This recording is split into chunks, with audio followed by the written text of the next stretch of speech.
What is up, Rad Potential YouTube? I'm Mr. Rad, and I'm going to be saving a ton of money by stuffing this RX8 drivetrain into my FD RX7. So let's take a closer look at my hybrid Renesis engine with my RX8 6-speed, with my RX8 power plant frame, and my RX8 diff before it all disappears into this rainbow of colors of the FD. In the last video with my FD RX7, we chopped the frame rails off, welded on RX8 frame rails, and I got both of the RX8 subframes situated in here, which lets me bolt an RX8 engine right into the frame. Stock RX8 engine mounts, all good. The complication with that, for my situation, is I built what's called a hybrid Renesis engine. So this is an RX8 engine with RX7 housings. What that means is I've got 5 exhaust ports down here so that when we strap a big old turbo on this thing, we can actually make the Renesis engine breathe. This saves me a ton of money because I can use readily available RX8 intake manifolds. They're set up for 6 injectors, which is super rad. We'll use the stock fuel rails. I can also use the readily available RX8 upper intake manifold with drive-by wire, which is super rad. And all of that stuff you can pretty much buy for under 400 bucks with an entire RX8 attached.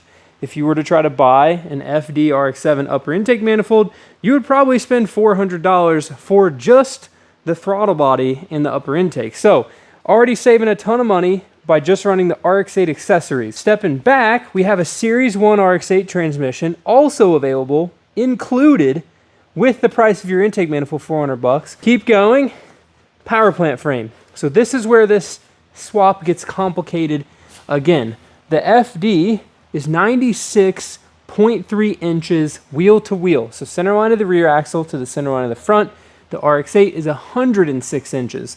So we've got to shorten my RX8 drivetrain in this area by about 10 inches, which is probably the width of that drain right there. So I'm gonna have to cut the power plant frame in some location, shorten it, plate it, weld it back together, and then it should go right in. This diff right here is strictly here for cinematic purposes. There's actually already a diff in the car that's the exact same as that one. So the cool part about the RX8 diffs is that all of them are a limited slip, in addition to they're a 444 final drive. So a factory FD would have had a 3.9, or some of them maybe were a 4.1, but where this 444 is going to shine with this close ratio 6-speed, this is a 5th gear 1-to-1 instead of the FD's 4th gear 1-to-1, is now on the drift track, gymkhana, whatever we decide to do with this thing. It is going to be like 2-stroke dirt bike, super short gears, just like kind of like a cheap budget sequential, if you know what I mean. Typically, well, I guess all of this is going to have to come back apart, but typically I would install the engine separate from the transmission. However, since there's no transmission already in the car, we're going to put it all in as one unit. So let's just slide this dude up on here.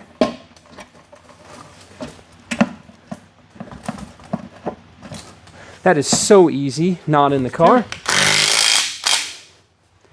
So now the RX8s have a completely different engine mount style than an FD. They still mount kind of towards the rear and to the subframe. They actually mount like off the centers, middle, not really at the rear at all. They kind of mount off the front iron. Anyways, these engine mounts are going to sit on here. We're going to get the engine set in here. Just wanted to show it to you while it's easy to show. So you have these nice little rubber things. They mount to the subframe. One on each side. There we go. We got a bolt and a stud. We'll have to sit the engine in here and then put the mounts on after it clears the frame rails, because the mounts are too wide for the frame rails.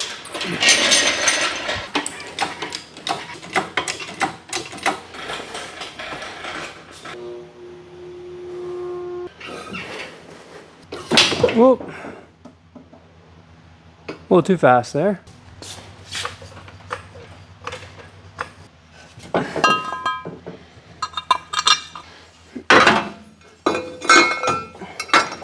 Sometimes getting these things in can be a little pesky, especially without the transmission, so I threw that little ratchet strap on there. You really want to keep everything loose until you've got all the bolts started, and then you'll be really cooking with gas getting these things set in here.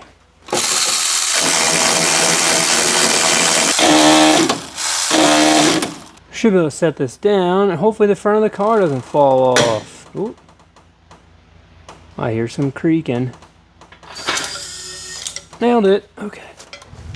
All right, well this bumper's only zip tied on, so I'm gonna get rid of it because it's gonna make me getting into this engine bay so much easier as we're continuing on with the project. Don't wanna mess up my mint condition FD bumper.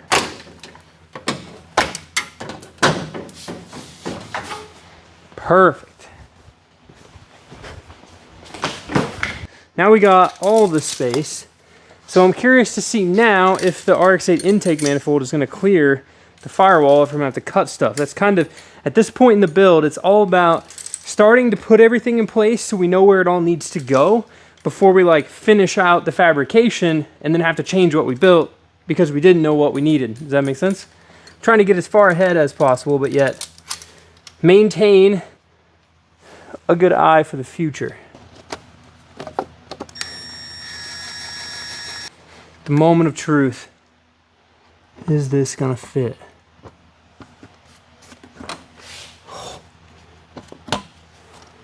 Like a glove. Dang, this thing looks so nice in here. Honestly, more clearance than in an RX8. In the 8s, the engine's like under the firewall, not quite in front of it. In the FD, the firewall is so much further back, like relative to the engine. Still like tucked down in there, so you can see where the trans is. So this is all, you know, indexed off of where the front subframe is. So I'm not like choosing to move the engine forward or backward. Because I've set the wheelbase up exactly like an FD, this is where the Renesis engine sits, which is what we're gonna just deal with. So I'm fired up for that. The other thing that's crazy, the shifter is literally in the perfect location. So that's super rad. Won't even have to cut a new hole in the floor for the shifter. I'm excited. Dang. Okay, now I can easily get to the oil filter too, which is a huge win, and we're gonna have to start addressing some of the plumbing stuff. But this is what's crazy. Everyone is always afraid of the RX8 engines. Oh, the Renesis, it's so complicated and they're so unreliable. Guys, look how simple this is, okay? Yes, it's plastic, it's kind of bulky, it's definitely not sexy, but we're gonna delete this stuff in here, all these actuators. There's only 3 of them, okay? The auxiliary ports in the bottom of the motor, the SSV and the VDI. We'll delete and cap off all that stuff. There will be no vacuum lines on this thing except for the brake booster, should I decide to run it, which I think I might, and that's it. Catch can stuff. So a lot of this stuff is just gonna get blocked off. We'll remove the solenoids from the back of the motor. It's just gonna be super, super simple. And I mean, you can tell, the engine mounts are pretty complex. Side to side, you know, we gotta fit a turbo. It's probably gonna be here.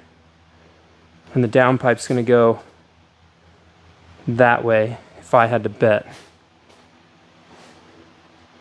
Ichrometer's saying that's where the turbo's going. Like full out in front. Because there's not gonna be nothing else up here, guys. We don't have all the standard RX8 BS, you know, engine ECU box thing with the power steering controller or the giant fuse box out here. You know, we'll just wire this up like a race car. So we're basically gonna have all this room and the turbo can sit out here. I think I want to keep this bar just for structure, and we're going to do the radiator in the original location. Maybe a V-mount, maybe a front mount. I don't know. Working on a front mount for that car over there. So we'll see how that hangs. But man, this is nice. So next up, let's chop this power plant frame in half and get the front section of it mounted to the trans, and then section the rear where we need it to then mount that to the diff in the car. Figure out the distance, bang, weld it back together. All right, so I just pulled these bolts out. Why is there like it's like a rubber vibration reducer thingy inside the power plant frame, in addition to like some hay. Okay, I think I'm gonna section it here because this is thinner. So I'm gonna go ahead and just cut this, and then we'll measure what we need to measure to see how much off of it I need to section.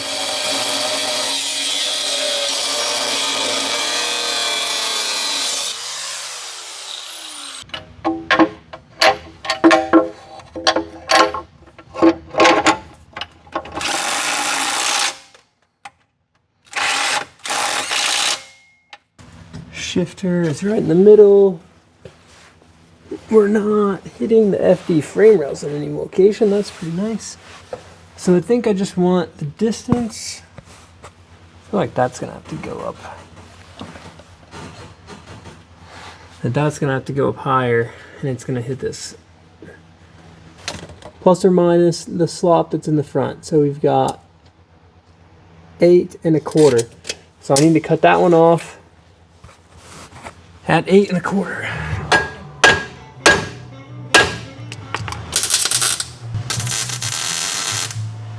All right, so at this point we got the power plant frame tacked in here, completely unsupported. No jacks. That one's just there for safety reasons. There's an air gap. Notice. Stoked. Nice and straight. Lined up perfect. Rad. How high is the shifter now? Shifter's up just a little bit. Fire me up. Let's remove this, finish weld it, put it back in, and then our engine, transmission, diff, it's all mounted. With the engine and diff mounted, it's time to work on the next step, which is affixing the steering column, the dash, and the pedals in this car. So this FD didn't come with any of that, and I'm going to use all the stuff from the RX8 because it's cheap. So I went ahead and got the dash bar in and the column set up such that I could build a pedal box effectively out of the factory RX8 pedals. Now you might think, why not just buy some aftermarket pedal assembly? Well, aftermarket pedal assemblies are expensive, and I already have all of this stuff as it came attached to the car that I bought for the engine and the trans and all that stuff. So I cut the FD up a little bit more in order to fit this new firewall piece effectively and the pedals into the FD chassis. And it turns out this is honestly super easy and did not take me that long to get it done. First time sitting in my new FD, we've got pedals. Look at that. I can't exactly operate them because I've got them all zip tied in place, but you can see if I build a new piece in the cowl up here that's going to mount the brake and the clutch, the top of them, I'm going to weld that little plate that I made. I didn't really go for CAD. I kind of just went straight for shot in the dark. Let's just start cutting and grinding and building stuff and see what happens, and that's what happened. So I'm actually quite happy with. Ignore all the gaps. I have a welder and a hammer that says those gaps get filled, and then we'll build a piece of sheet metal for up here. I've noticed too that I can't really use the factory gas pedal hole, but imagine the gas pedal sitting right about there. We should be perfect for say no, not even close. We should be perfect for for optimal gas pedal, brake, heel toe action. If I need to take this dent right here, which is not a factory dent, that's a my FD was totaled by a minivan dent, and hammer that dent down for a little extra room, I'm down. Well, I'll hammer this plate up to the firewall, stiffen that up, probably have to add a brace across here because I cut that pinch weld out. And these firewalls are notoriously flimsy. Actually, these whole cars are just kind of flimsy. FDs aren't really strong cars. And we'll fill this gap in, fill that in. Probably when I build this section here, I'd like to be able to fit a booster, like the RX8 booster. But if need be, I can just buy one of those simple brake booster delete plate things and then just mount the RX8 master cylinder right to that spot, which will be a huge win. So we're using RX8 brakes all the way around, which is rad because they're giant, like 13-inch rotors. They're massive, and the proportioning valve, all that stuff from the RX8 will work perfect. Like, look at this. This is a 17-inch wheel with an RX8 factory brake in it. Mint. And over here, look how big the rear is too. That's an 18-inch RX8 wheel. So FDs from the factory have the same brakes as Turbo 2 FC, fun fact. So RX8 brakes are a massive upgrade, but no sense in, like I said, going to a crazy pedal box. It's a good way to spend $1,000. I want to build an FD for like under 10 grand. So that's my point here. I'm going to get to welding and fixing and creating, and I got to keep y'all real far away while I'm doing fabricating because I'm on camera number 4 from throwing sparks into my camera lens. So, sorry if you don't see too many sparks flying anymore, but the casualty of cameras and super budget YouTuber guy.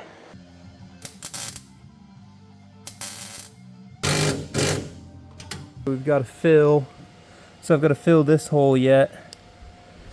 And then finish weld the bottom of that little corner. And then this little corner and that little corner. Sheet metal all that in. Then hopefully there's enough rigidity there that the pedals don't wiggle. Again, RX8 clutch pedals, they break all the time. So we'll have to make like a nice piece to reinforce the factory RX8 pedal, but other than that, FD RX7 adapted to RX8 pedals, check. The next big step is fitting the actual plastic dash. Now, I'm going to show you this going in and out one time. I took this dash in and out of this car probably 25 times, trimming plastic to get this thing to fit into the FD. So finally, the column is going to bolt in.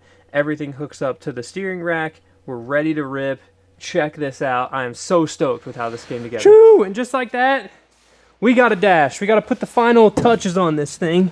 Let me sit in my very sketchy seat that's not mounted. Look at this. All right. The dash looks a little crusty. $1,000,000. We can't not have a cracked dash cover because this is an RX8 now, so it has to have a cracked dash cover. But look at that, guys. We've got a dash in the FD. I'm super pumped with how well it fits. Got all that stuff nice. The leading edge looks like a mess because the windshield is still shattered and it's like not attached. So just ignore the fact that, you know, we can't see the leading edge yet. I'll make sure when I put my Lexan window in that I like paint a nice big thick piece of black around the bottom so you can't see like how perfect the dash fits the bent firewall of the FD. Because remember, none of this car is straight, guys. Like look at this transmission tunnel. It's caved in on the driver's side and the car was hit on the passenger side. So again, could this have been saved as a real FD?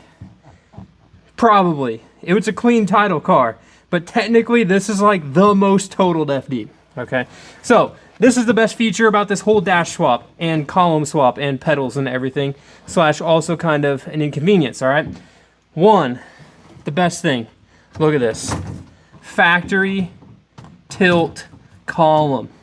If you've ever driven an FD, they don't have a tilt column. It's hard to fit in them. The steering wheel is usually really low. My knees bang into stuff. It's real inconvenient. I love seeing the factory RX8 gauges in there, but they're not going to stay there. So let me lock the column in. My ain't going nowhere strap holding the dash up. I haven't made the brackets for the dash yet, so it's in here exactly where I want it. The column's all mounted, hooked up to the steering. Okay, I just have to make the brackets. You won't see the brackets, so I'm just going to do that. Like it's mounted. Okay, assume it's mounted right now. The biggest inconvenience though, aside from my nice legs, is that the dash hangs super low. Okay, so like me working these pedals in here, clutch pedal gets stuck down, also a normal RX8 thing. My foot can run in to the bottom of the dash. Like, see how low the glove box is? Below my strap. You could like play a tune on this thing. The glove box is so low that like your feet, you know, the FD dash is a lot higher. So what I'm thinking about doing is taking this and cutting it right below the like vinyl wrapped foamy portion of the dash, bringing that line over, cutting it down, come down somewhere in here. I'm going to keep the radio stack and then do the same thing up over here and go across, and there just won't be a glove box over here anymore. So, you know, it'll have a little bit of a gap there, but I think that'll be okay. What that's going to do is just let me have more foot room, which I think is a big win. The cool part about this is like, I'm not setting this up for me as a driver specifically. So you can see, you know, I'm tall, not a lot of room. In an FD, you sit kind of under the roof, like over here, so your head, like you're constantly driving like this when you're tall, like me, because the roll bar's here and your helmet's super thick.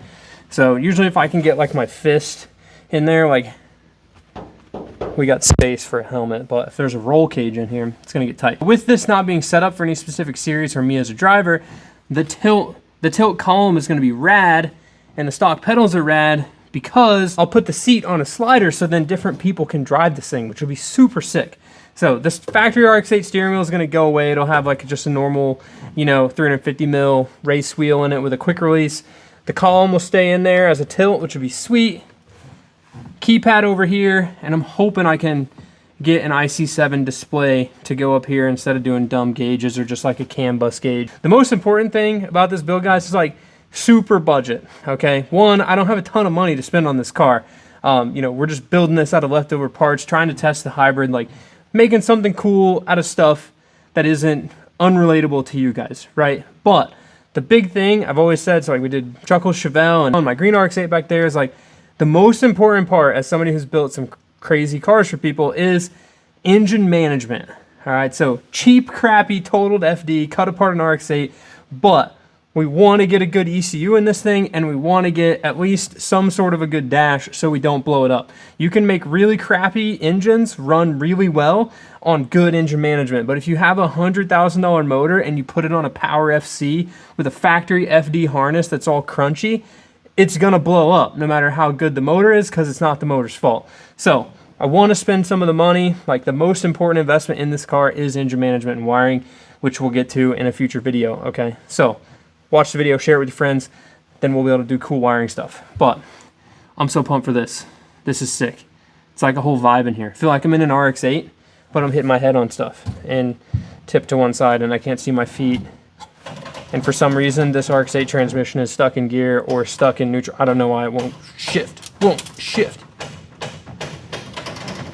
So anyways, gotta figure that out. It worked perfect whenever I bought it. I just have to, it's been sitting. So let's figure out where this turbo is gonna go. This is my mock-up turbo. I use it for just about everything. It's like a Fleabay turbo. It's completely smoked.